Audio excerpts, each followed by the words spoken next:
Zéouzé, notre papa, ma maman également, tous les pasteurs, les collaborateurs, à vous, peuple de Dieu, la MAC, je tiens à vous remercier sincèrement pour votre accueil. Merci beaucoup, merci pour le privilège, merci pour la confiance et merci pour ce temps qu'on a partagé ensemble. Merci également donc à mon ange, parce que Dieu a dépêché un ange pour moi, c'est l'ange Gabriel, qui était là depuis l'aéroport, il est venu me chercher et dans mes déplacements, il était là. Si quelqu'un peut m'aider à dire merci à l'ange Gabriel ce matin. Ces révélations fraîches, c'est parce que quelqu'un m'a pris juste en bas de ma chambre et m'a amené juste devant le temple.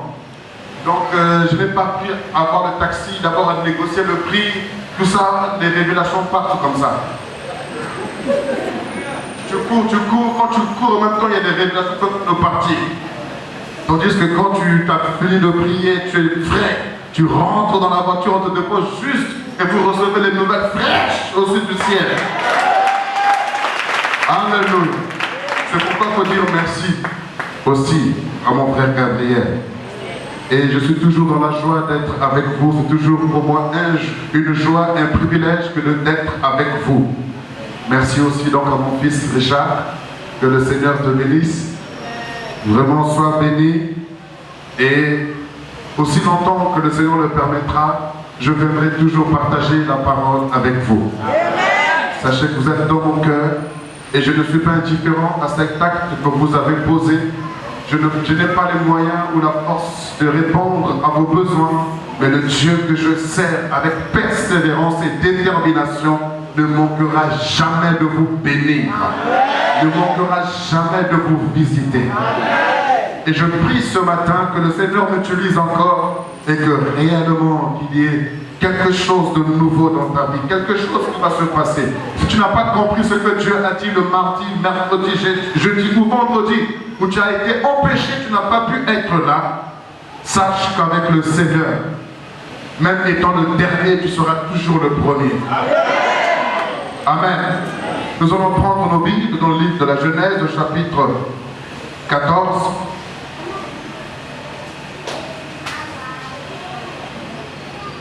Est-ce que vous savez que vous avez un papa qui est chrétien?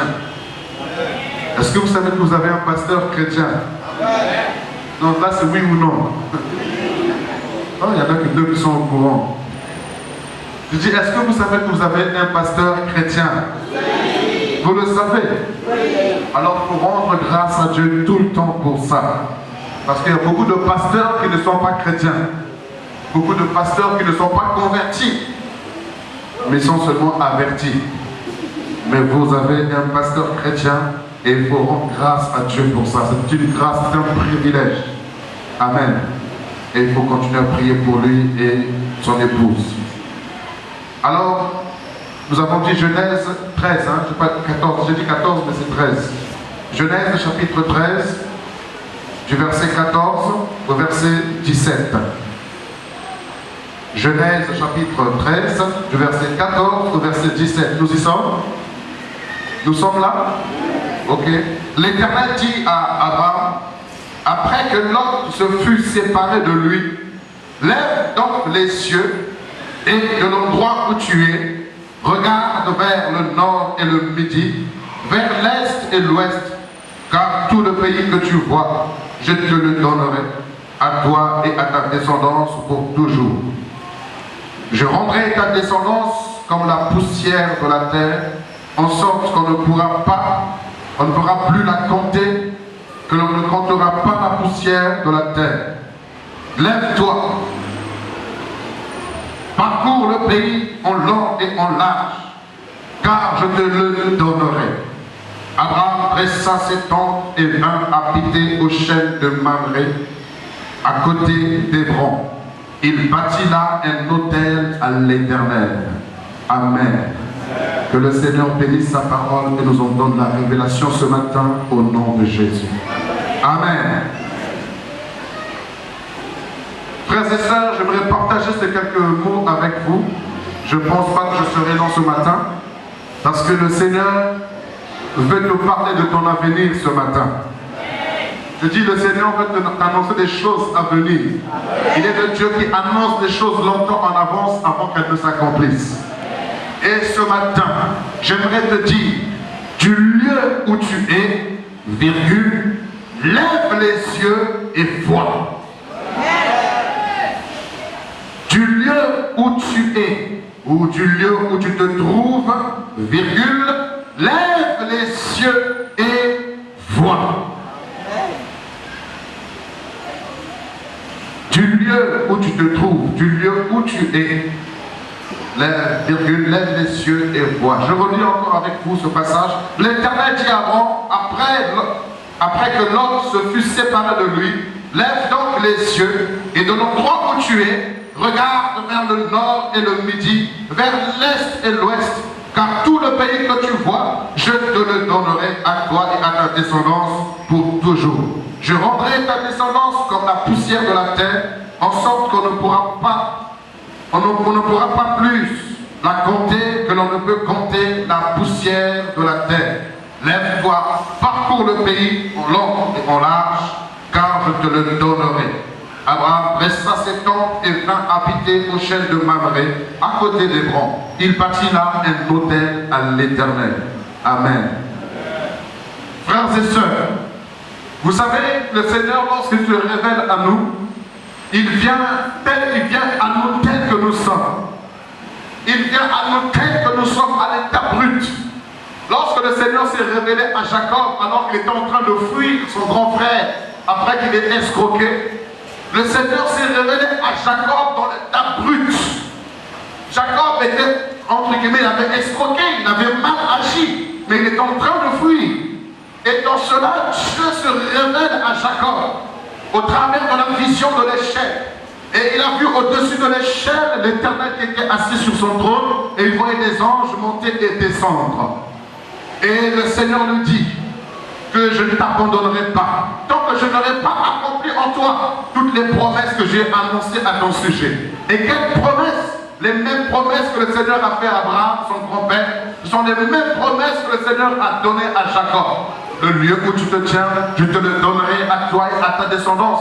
Je suis le Dieu de ton père Abraham, le Dieu de ton père Isaac. Pour dire, je suis le Dieu de l'alliance. Et frères et sœurs, Dieu conclut en disant, je ne t'abandonnerai pas, tant que je n'aurai pas accompli en toi ce que je t'ai dit. Le Seigneur s'est révélé aux disciples, alors que Pierre était encore Simon. Pierre était encore en train de pêcher le poisson. Pierre était encore loin de s'imaginer ce que le Seigneur pouvait faire avec lui. Le Seigneur se révèle à lui et lui dit, suis-moi, et je ferai de toi un pêcheur d'hommes. Dieu se révèle à nous tels que nous sommes. Lorsque le Seigneur est venu pour, la Bible dit au commencement. Quand on parle du commencement, on parle du commencement du ciel et de la terre. Parce que Dieu est avant le commencement du ciel et de la terre. Il n'a ni commencement ni fin. Et quand on parle du commencement, on parle du commencement de la création. Et la terre était informe et vide. Mais cependant, Dieu appelle. Alors qu'il y avait encore les ténèbres à la surface de la terre. Dieu t'a appelé dans ton état brut. Le Seigneur a appelé Abraham dans son état brut. Il lui dit, quitte ta maison, quitte ta famille, quitte ton pays et va dans le pays que moi je t'indiquerai. Et Abraham a obéi à la voix de l'Éternel et il est parti. Cependant, frères et sœurs, sur le parcours, Dieu commence un travail. Dieu commence un travail. Et si on n'est pas attentif à ce travail, on risque de passer à côté des promesses que Dieu nous donne. Le Seigneur se révèle à Moïse au travers du buisson ardent. Vous avez vu comment Dieu a convaincu Moïse d'aller vers le Pharaon et d'aller dire au Pharaon de laisser partir son peuple. Dieu a réussi, entre guillemets, à convaincre Moïse. Moïse a obéi, il est en route vers l'Égypte, mais sur le parcours, Dieu est prêt à tuer Moïse. Pourquoi? Parce que Moïse n'avait pas circoncis ses enfants. Et c'était l'alliance que le Seigneur avait conclue avec Abraham. La circoncision. Et c'est sa femme, Séphora, qui, ayant entendu parler des principes de l'Éternel, va circoncire ses enfants et jeter les prépuces aux pieds de Moïse. Et c'est par son intercession, par son agissement, que Dieu est intervenu en faveur de Moïse. C'est pour vous dire, frères et sœurs, quand Dieu nous appelle à l'état brut. Mais à un moment donné, vous savez, l'appel ne suffit pas. Quand Dieu t'a appelé, il dit, suis-moi et je te ferai. Et ce verbe faire, c'est la formation que Dieu nous donne. S'il nous fait, c'est qu'on a été quelque part défait ou contrefait. Et Dieu lui-même nous appelle tel que nous sommes et il commence par nous faire. Et dans cette formation, frères et sœurs, Dieu nous appelle à la séparation. Vous me suivez? Amen. Il y a des personnes qui sont attachées à vos vies. Il y a des choses, des objets qui sont attachés à vos vies. Il y a des souvenirs qui sont attachés à vos vies. Il y a des pratiques qui sont attachées à vos vies.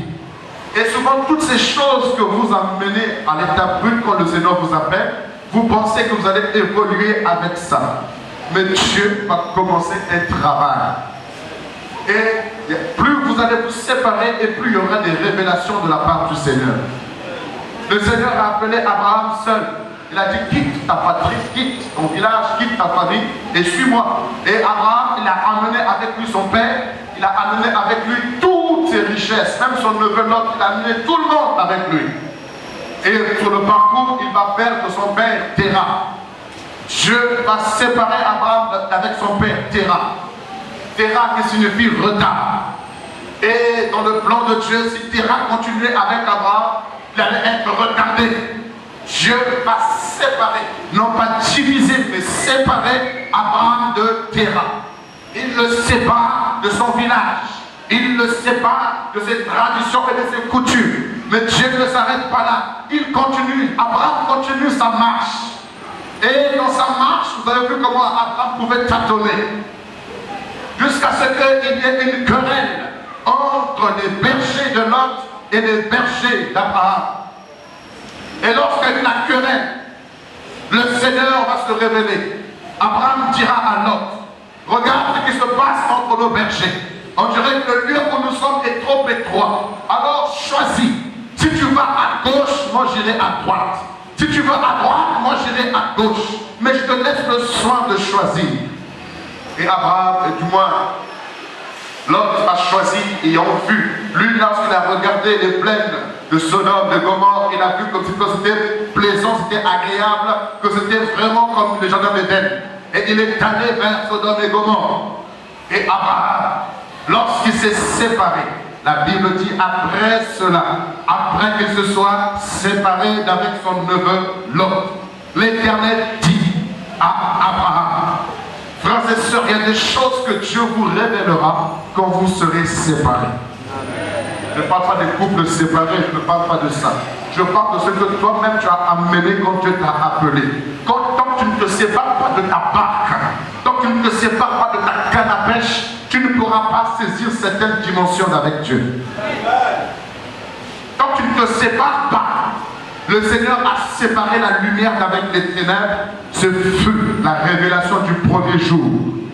Il a séparé l'eau avec la mer, l'eau avec la terre.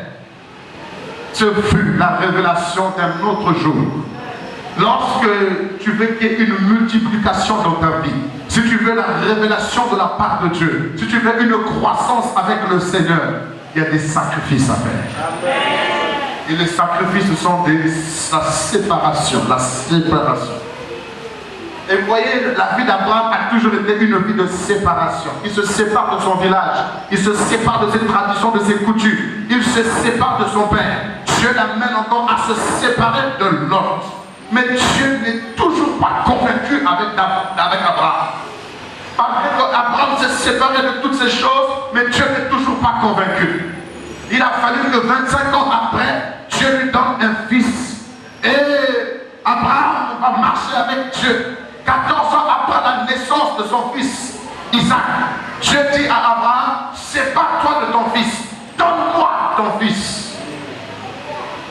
Donc 25 plus 14 est égal à 39 ans.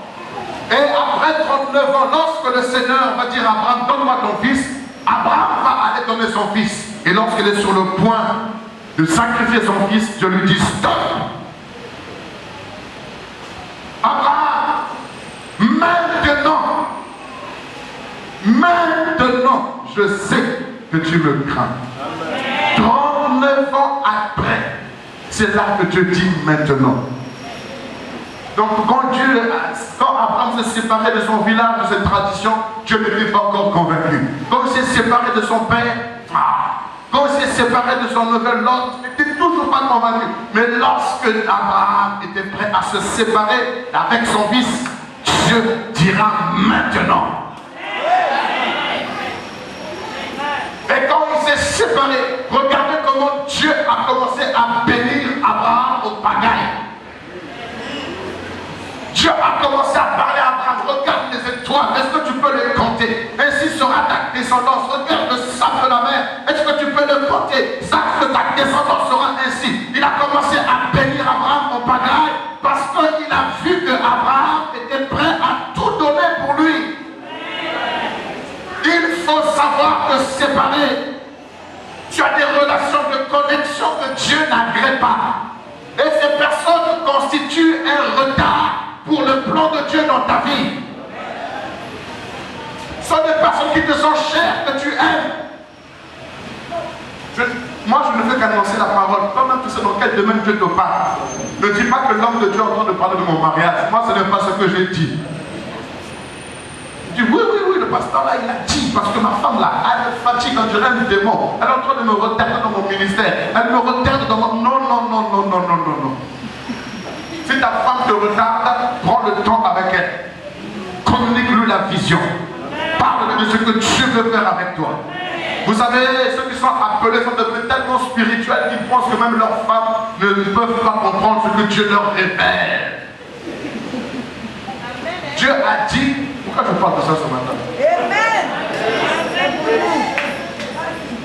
Dieu a dit, il n'est pas bon que l'homme soit seul.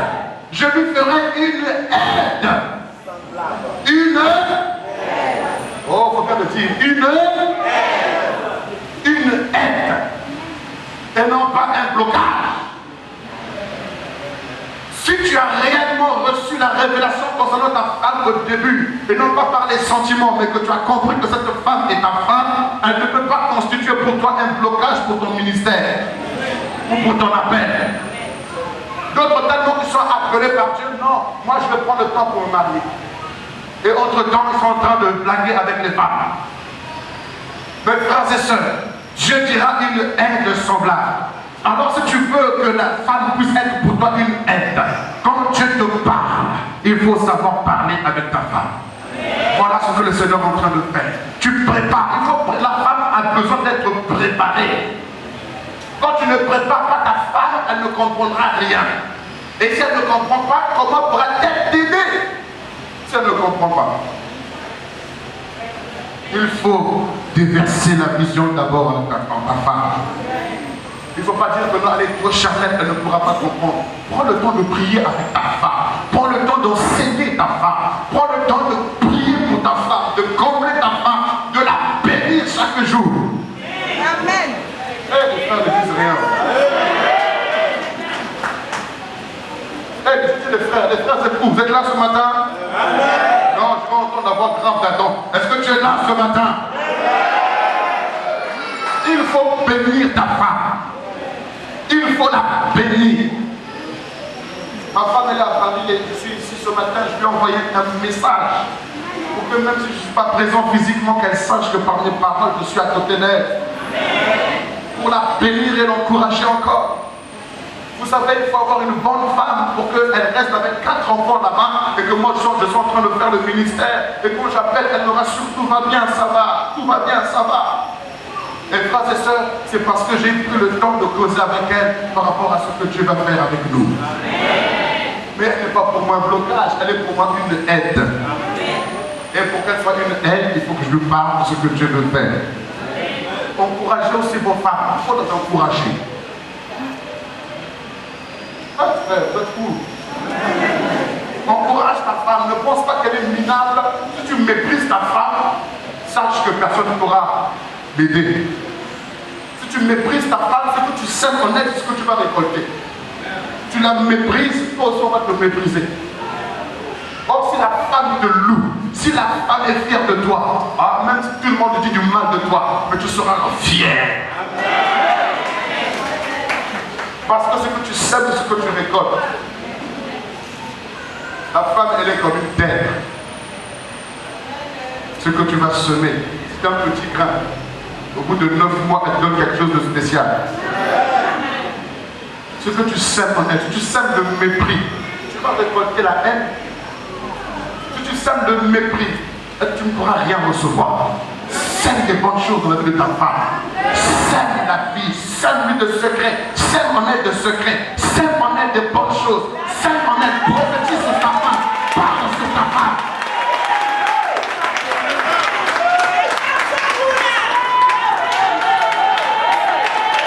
Alléluia. Ce que tu sèmes, tu vas le récolter. Moi, je ne sais pas ça que tu voulais dire.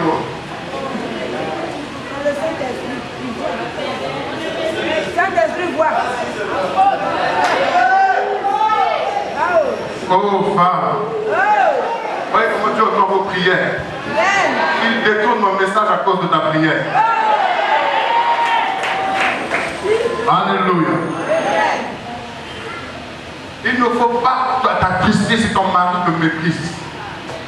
Sois comme Abigail, qui avait un mari là-bas, stupide, insensé. Sois Abigail, une femme qui intercède dans les coulisses pour son mari. Alors que David avait résolu de venir tuer Nabal, mais elle a intercédé, elle a fait une provision qu'elle a donnée à David pour épargner la vie de son mari. Si ton mari est Nabal,